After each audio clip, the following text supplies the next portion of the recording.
So far we've had a look at importing and deep-etching some relatively simple objects, things that we can simply do with a lasso tool, quick selection tool, wand tools, and basic marquee elliptical tools and stuff like that. What we're going to look at now is a more complex image that we may need to cut out and see if we can find a solution for that. So to do that, let's bring up this image. It's a thorn bush, it's got some birds on it, and all the rest of it, and we're going to try and cut out this thorn bush as accurately as we can and in a relatively quick time. So there's my image there. I might actually scale this up a little bit, and what I'm intending to do is just have this sort of in the foreground as a thorn bush. So let's bring that in, let's apply that. So it's still, notice as I dragged it in, it's still now a smart object, and with this to work you really do need a reasonable high resolution image. And also when I was looking for the image, I was looking for something quite specific, and specifically what I was looking for was a nice clear background in comparison to the thorns and the bushes and stuff like that. Now if you don't have that, it's going to be a really tricky job. So it's, sometimes finding a good image is better than finding a fantastic subject with a really complex background to deep etch. Alright, so here's the technique that we're going to use. There's actually two techniques you can try. One is using channels, and the other one is using masking techniques, and then using edge refine. So I'm going to jump in and use the channels technique. I think this is actually going to be the most accurate one. If you do have channels directly next to your layers panel, you may see it there. Otherwise, just go to Window and bring up channels, and here's my channels panel right here. What you're going to notice with where it says channels, it's going to say RGB at the top, which is red, green, blue. Then it's going to say red, green, blue, and these are going to look at the image as particular ranges based on those colors. Now before I get too crazy, I have forgotten one step. I do want to do a duplicate of this image because I may very well destroy it. So I'm going to just drag that down to the plus sign and do a duplicate of it. Alright, let's have a look at this again. So this layer, select at the top, RGB. Now what I'm looking for is I'm going to click through each of these, and as I do, I want to look for the one that's got the most contrast between the image, which is the thorn bush, and the sky, which is the background. Now I kind of already know the answer to that because the image, the sky is actually kind of blue anyway. So I'm going to select blue as a channel. Now what I'm going to do is I really want to ramp that up to its extreme, to the point where I get this blue area, which is now a light grey, to be completely white, and the thorn bushes and stuff to be completely black. So this is what I'm going to do, is I'm going to go to Image, Adjust, and I might actually need to just rasterize this. Let's try that. Great, let's select blue again, Image, Adjust, and go to Levels. So we may actually be destroying this, so we need to rasterize it. Now here's my levels here, and what I'm going to start doing, I'm going to start pushing these around. I'm going to drag this so I can actually start seeing a full white spectrum here, which is probably going to be the blue, what was the blue area here. Then I'm going to start bringing in the dark area as well. So sometimes this is just a matter of experimentation, and as you can see I start pushing that through and it's turning everything a lot darker. Now I do recommend zooming in, because if you do this, ramp this up too much, it can be a little bit overbearing. So you want to get something that's going to be enough detail but not too much, and this is actually working quite well.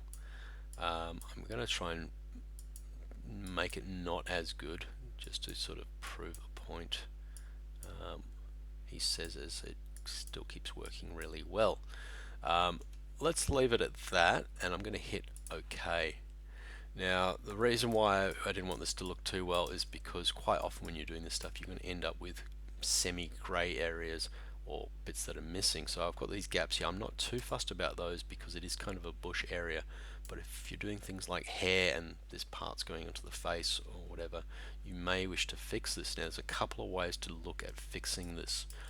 One is to just grab yourself a brush, set it to black, and start actually painting in on that. So I've got my opacity down really low. Let's get it up to 100%, and you can see I can start painting that in. You need to watch out that you don't end up with this big blurred effect here, because I am looking for those sharp edges. Another technique is using the dodge and burn tool. So the shortcut is O. Dodge is going to lighten, burn is going to darken. So I'm going to use the burn tool to darken, and I actually want to set the range to shadows or potentially midtones. If I set it to highlights, it's going to start darkening areas that are already light. But if I set this to shadows, it's going to get areas that are already dark and start darkening them. And hopefully you can sort of see in this area where it's got these semi dark areas already. It's going to darken those up a little bit more. Now this is quite stark, so it's not too much of an issue anyway. And anywhere else that I want to fix up, again, I can just switch to my brush and I can start, narrowing down onto those elements there. But for the most part, I'm quite happy with the way it's looking. I'm going to jump instead now from the burn tool to the dodge tool, which is going to lighten, and set it to highlights. And this is going to just allow me to, if there are any, just lighten any areas that are sort of semi-grey that I really want to make sure that they are invisible. But for the most part, this is actually pretty good. I can, brush out anything that's semi-grey. And this is going to depend on your sky as well. If your sky's got variations going through it from light to dark, then you may very well have to go through and just do a big brush over and lighten those areas. But as you can see, this has worked out fairly well for that. Now what I'm going to do is I'm actually going to select this channel here. So to do that, what I'm going to do is press the command or the control key if you're on a PC, and you can see I'm sort of hovering over the thumbnail for this channel, this blue channel that we're on, and I'm going to click in that. And what that's going to do is it's going to select everything that is white in that. So just as we'd select an actual image, that's going to select everything that's white in there. Now what I'm going to do, I can actually close that channels panel over, and I'm going to switch off that top layer. I'm going to go to my image below. As you remembered, I did a duplicate for that, and now with that selected, I can go to my mask and mask out what I've got selected. Now I already know this is not going to work, but because I selected the white area, which is the sky, and it's now masked out and hidden the thorn area, which is the opposite of what I want. So I'm going to undo that. Instead, I'm going to go to select and inverse that selection.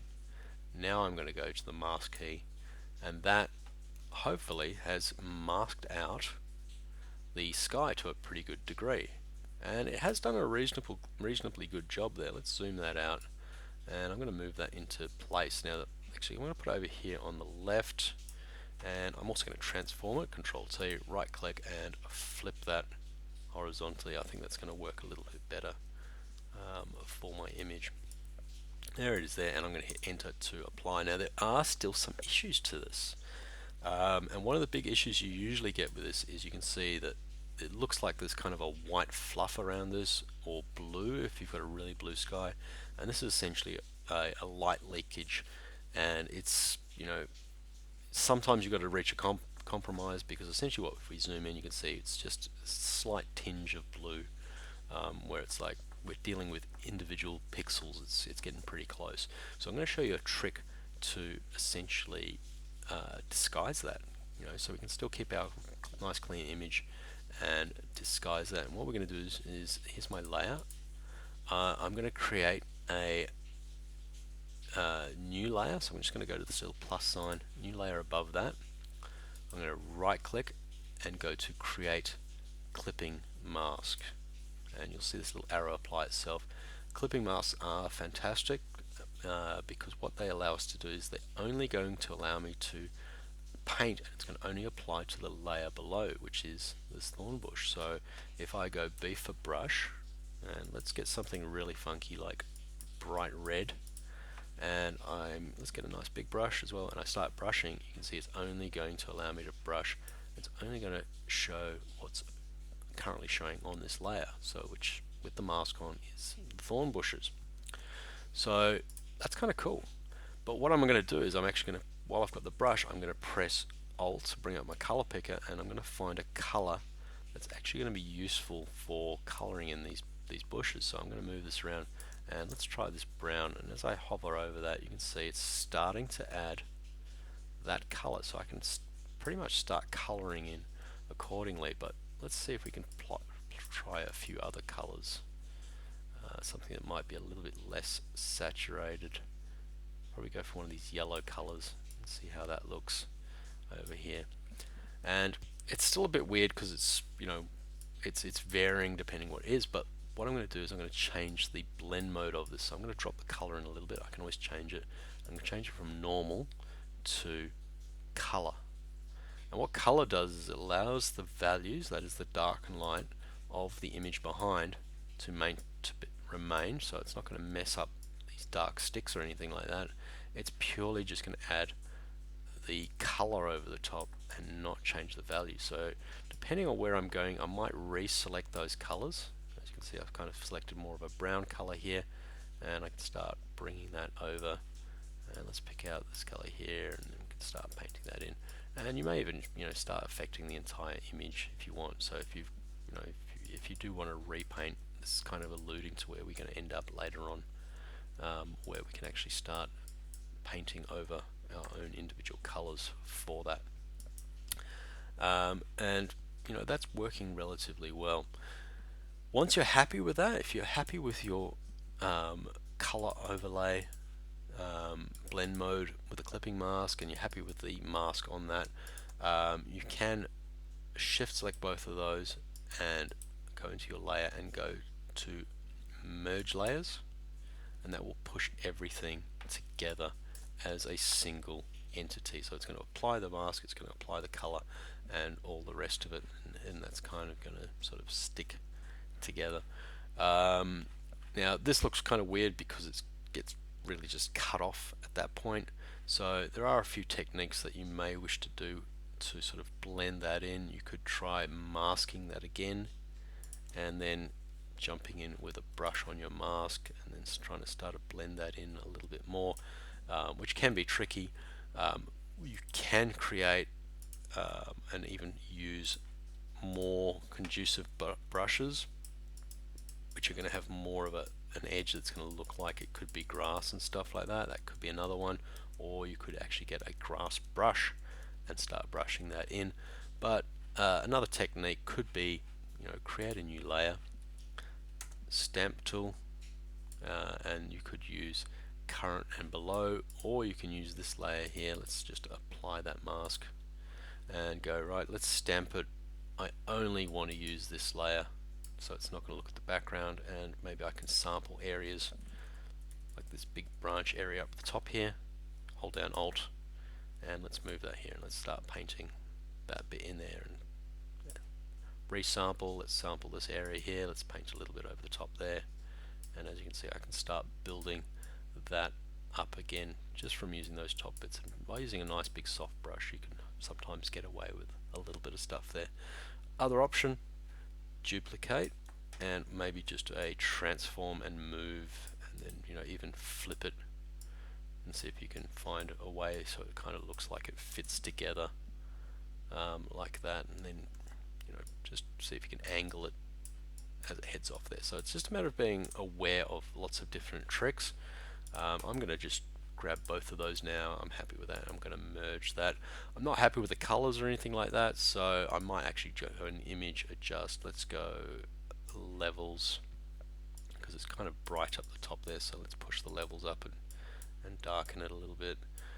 Saturation's now getting pushed up, so image adjust. Let's push the hue and saturation. Let's drop the saturation down, and let's jump in image adjust. Let's hit the color balance as well. I think there's too much. Put a bit of red and yellow in there maybe. And once again, every time you sort of hit those, you sort of might need to drop the saturation down a little bit, and all the rest of it. And of course, shadow that let's pretend we're going to add a shadow to that. I'm going to go to the duplicate, transform, distort. Let's move those across. I forgot to get rid of the birds, but you know, that's mine. And then once again, FX, color overlay. By default, black should be there anyway. Lower the opacity, and let's just really stretch these shadows out just to prove a point.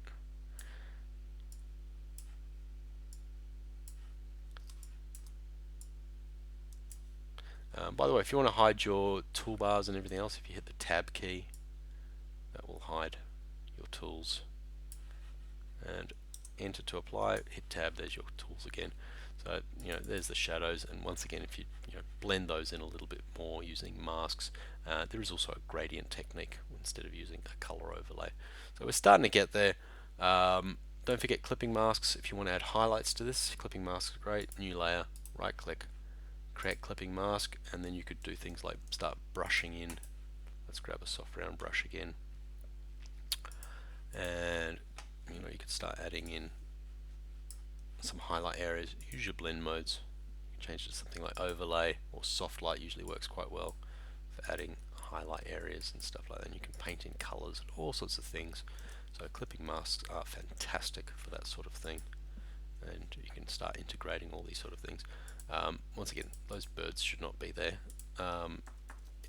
As a reminder, if you are doing a matte painting, if you've got images of things that are there that should be moving, and you are doing a matte painting for a screen situation, film, TV sort of thing,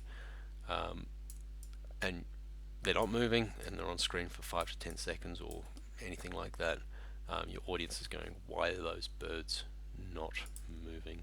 And that's going to be a bit of a problem. So I've just made those disappear. So once again, I'm just throwing stuff in at the moment to see how it sticks, and as we progress we'll start getting more and more techniques. After this I want to show you the same technique but using masks and edge refine. So let's have a quick look at doing that.